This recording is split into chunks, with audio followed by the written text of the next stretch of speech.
Merry Christmas 2023. This is a Uline CLR for clear 2060, as in it makes 60 pounds of ice a day. That I previously replaced this motor with a generic, and the last one, it was about 2 years ago I bought this. The last one, the bearing had kind of seized up, and I'd used PB Blaster to free it up and get it working and everything like that. But it was not really the same. Noticing some bends there in the grate in the bottom.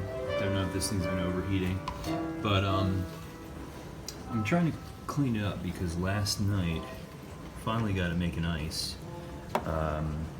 Realize that really you have to start these things well in advance of 24 hours before you actually want to use them.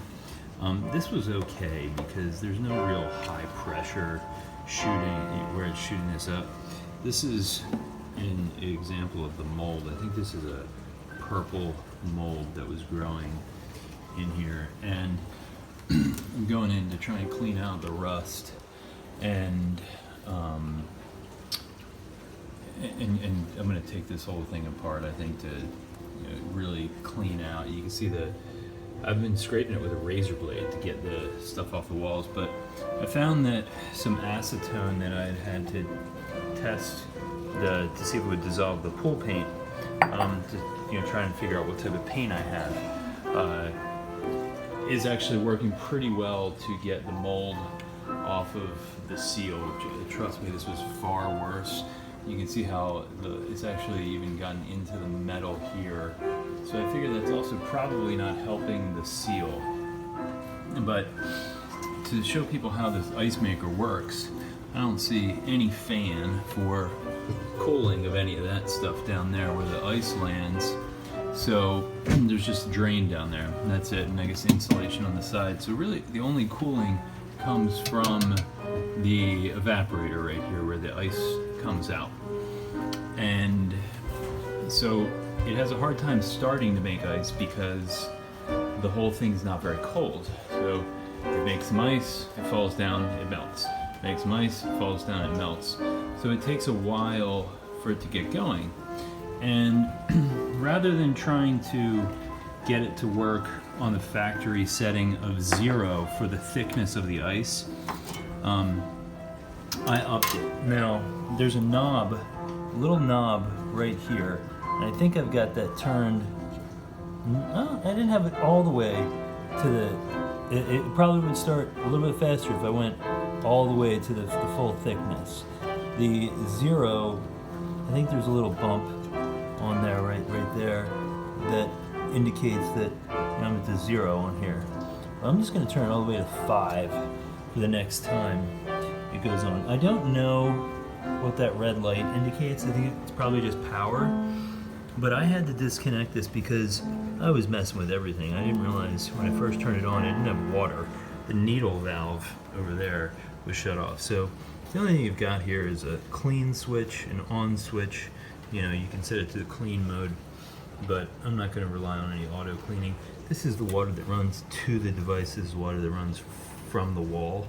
I need to take this out, replace these seals to make sure it's not leaking next time I turn it on. But that's really all there is this knob right here and that power switch. I don't know that there's anything else that I can actually adjust here. I think that is it. Water in, ice thickness. And I think what happens with the ice thickness is it takes a longer period of time before it sends basically hot air through the coils to warm them so that the ice cubes fall off. These things are angled like this. The ice cubes come out. I think, yeah, so they slope and just fall down that way. But the water runs down over this into this trough, and then the pump pumps it up, and then it goes into this and distributes it across here. So that's really all there is to making the ice, is running it across the coil. So I think when you first fire this thing up, you probably want that set all the way to the thickest settings, because you want to have the least warming going on. I don't think it has any idea how long it's been running, aside from maybe the first couple of seconds. There are holes here that you can hold this thing permanently on, and I decided, no thanks.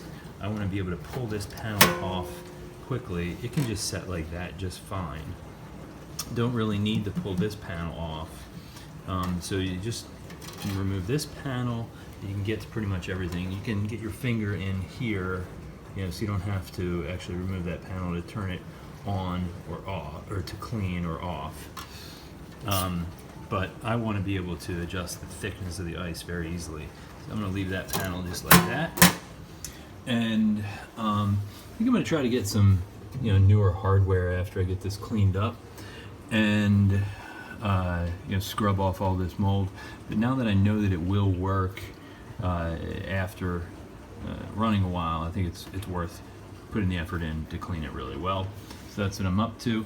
But if you have a CLR2060, which is what we have here, this U-line, maybe this will be helpful information. This thing's about like a over $2,000 ice maker, and I decided I don't want to throw it away. I did find that acetone doesn't seem to be ruining anything. There could be some seals down here that it would do. If there's glue holding it on, it might ruin that, but it doesn't seem to be ruining anything else, and it seems to do a pretty good job of cleaning. So that's what I'm up to.